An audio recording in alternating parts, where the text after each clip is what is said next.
Hey everybody, it's Jason Cruz here once again with the interview, MMA Payouts, the interview out here in Seattle, Washington. And this time I am talking to Bellator fighter Davy Gallon. Is that how you pronounce?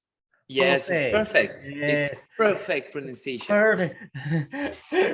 So you have a fight in Italy Yep. coming up in a couple of weeks. And the first question I always ask is, how are you feeling? Ça va? Oh, yes, good French. Yes, ça va très bien. Très bien. So, Okay. yes, my fight will come in 29th of October against a good fighter. It's Daniele Scatizzi. Mhm. So the training camp doing well. We train a lot, we train hard, and how can I say? I feel really great. I feel ready and to put on a show for this Bellator show. Yeah. So this is going to be, I guess,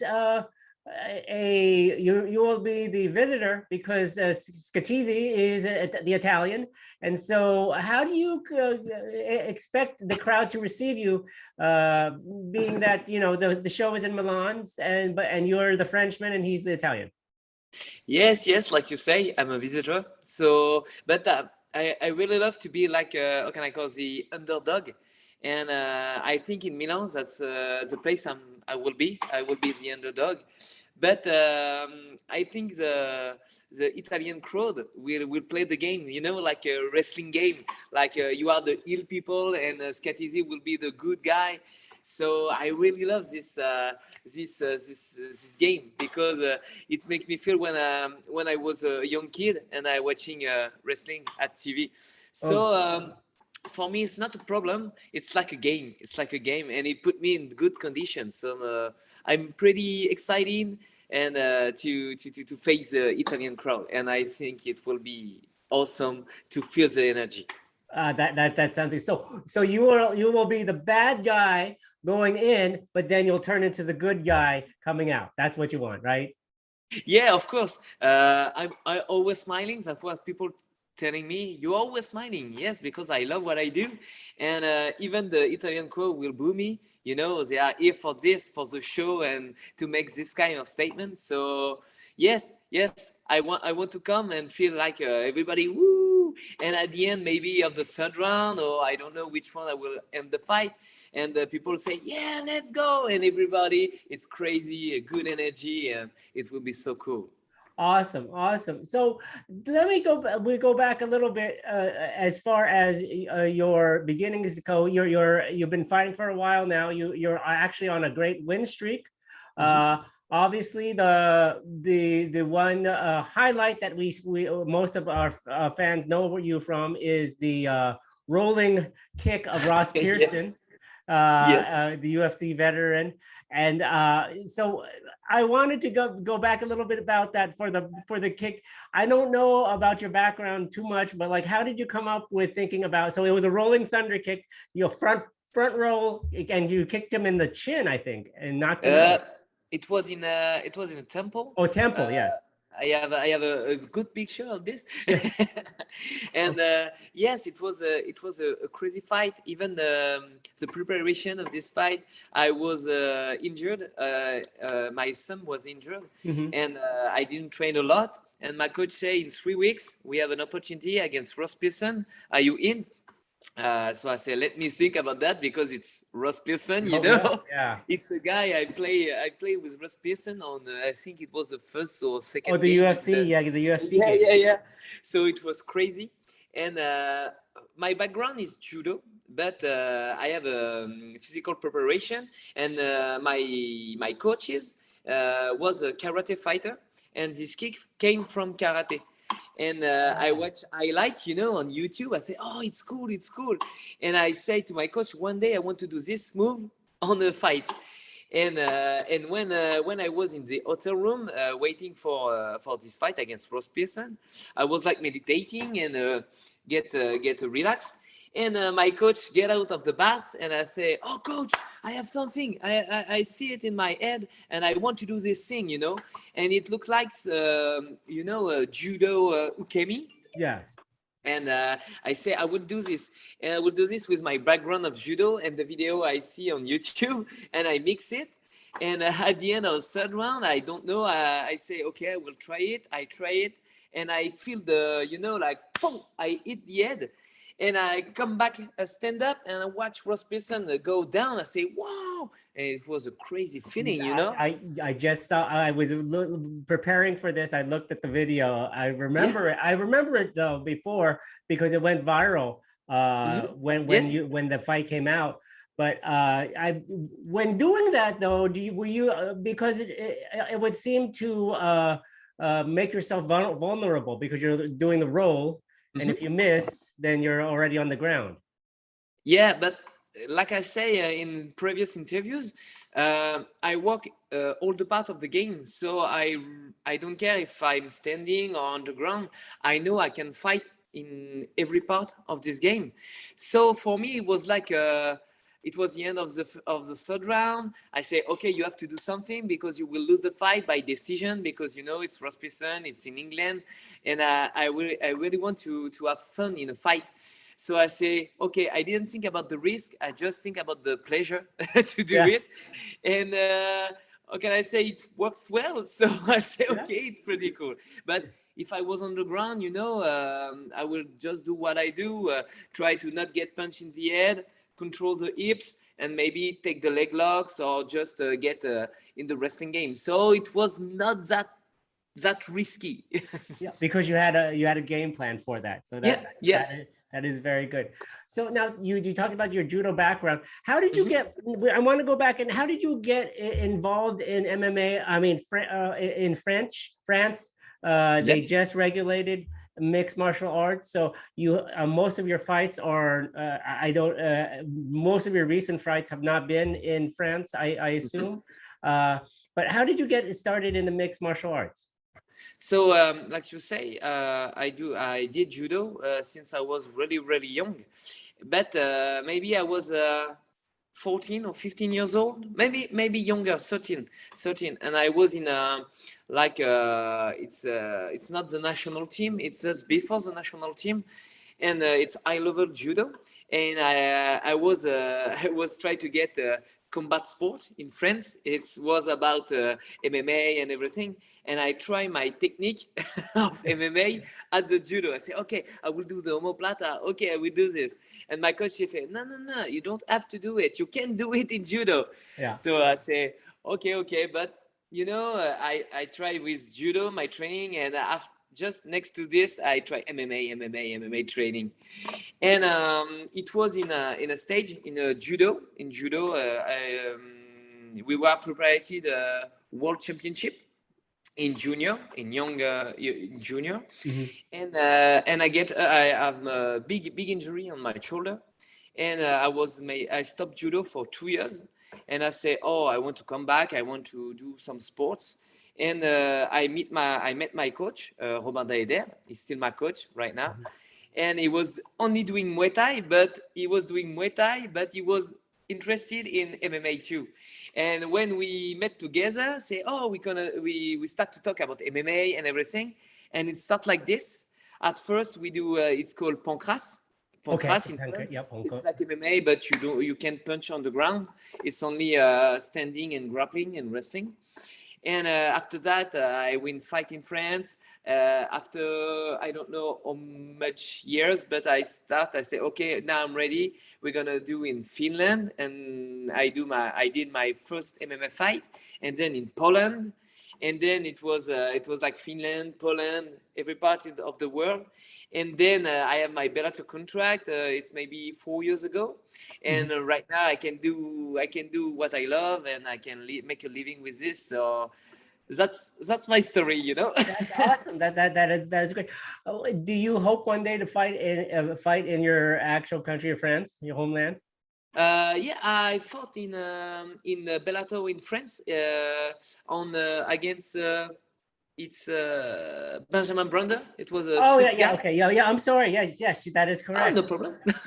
Yes, you. But yes, it was a pretty good feeling to fight in front of my crowd and everything. It was crazy, such a big show, and in France, and I was a part of it.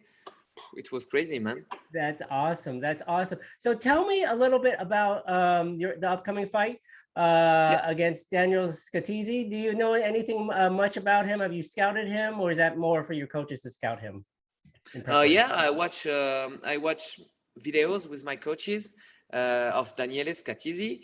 I watch all fight, and I watch this fight against Tokov. Mm-hmm. It was his last fight in Bellator, I think. Yeah. Yes. And I tried to study his style.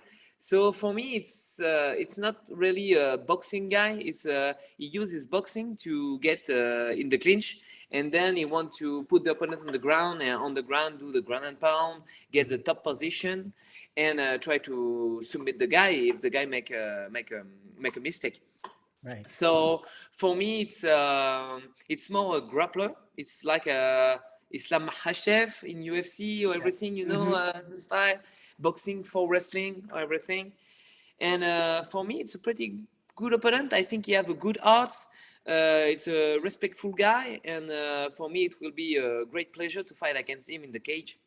That's great. That's great, and it looks like it will be a great style matchup for you guys. Yep. As far as going to Milan, have you ever been to Milan before? And will you take some time after the fight to go sightseeing? No, I never go to Milan, but I will not take time after the fight because I have my family in France.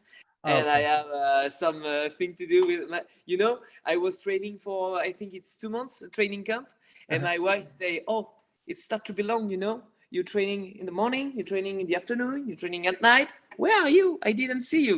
So I think after this fight, I will take 1 week to rest and take time with my family.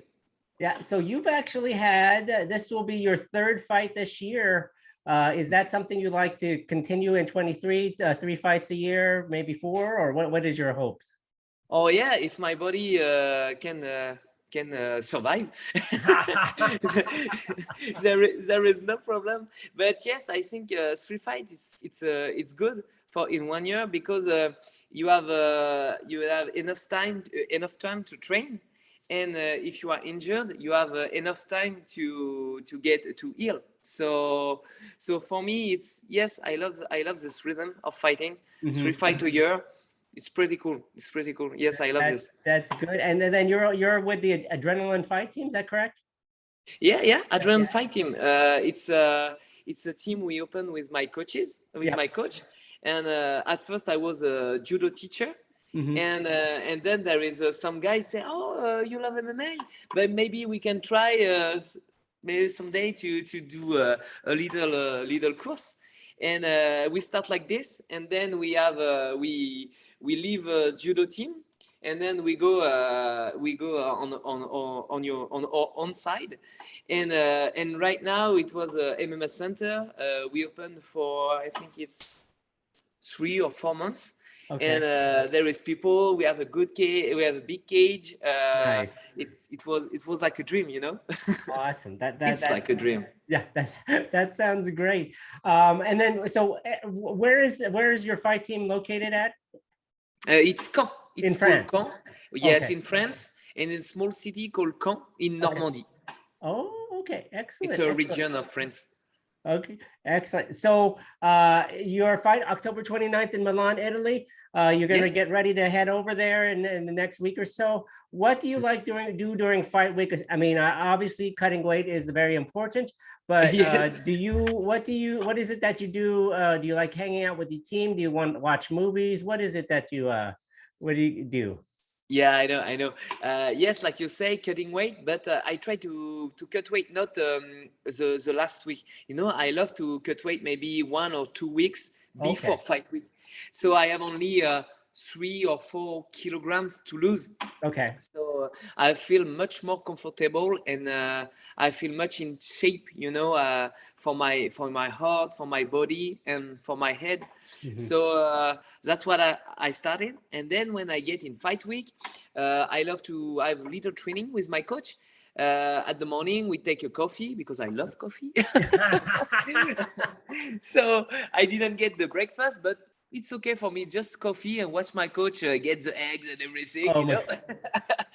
And then after that, we have a little tradition. It's like I take a hot shower. I put it's called percutafeine Yeah, yeah. for losing weight, and then I try to do cardio, steady cardio, only 30 minutes or 40 minutes, not that much. And then I rest with my coach, watch movie or just talking. You know, we are, how can I say, in France it's called pipelette. It's people who are talking a lot. So we're talking or we're just joking and watching movie. Take a little nap because a nap it's really important. And in the afternoon, we try to get a little. We try to walk outside and see the city. We love to watch the city, the Oh, how nice. people react, all the culture, new culture. Yeah. So it's pretty cool. And then after this walk, we take another training. It's more a technical training. We try to take a standing game and some wrestling game and just to sweat and to get the body ready for the fight on the weekend. And then it's like a little if I can eat, I eat a little bit. And if the weight didn't get down that much, I only cut the what can I say, the nutrition. I didn't eat no more, and I just go to sleep and get ready for the next day. Oh, wow. That's, I mean, it sounds, you make it sound so easy, but it's hard. Yeah, it's hard to cut weight, but when you did that for many years, Yeah, it's like you have your little habits. you're right. So it's, you say, okay, I know it's hard. You can eat what you want, you can drink what you want, but it's part of the job. You know, every job have a bad part, and this cutting weight, it's the hardest fight. And then oh, you do this, you can talk, you can make a living with your patients. So there is much more good part than this little bad part of cutting weight, you know. You make it sound so positive, very positive. I always hear so many horror stories about it, but that sounds really good. Davy, I got on mercy. I'm going bad. My bad. Merci beaucoup. Yes, it's not bad, it's very good. I took 5 years of French. I should. Oh yeah, know, I cool. should know better. I should know better. But Yeah, you know, you don't speak it. You don't. we're gonna train together. You. Yeah. Yeah. Boom. Boom. Bon, très bon. Yeah. Thank you so much for your time. Good travels. Have safe travels to Milan, Italy. I wish you good luck in your fight, October 29th, Daniele Scatizzi. We will be watching you.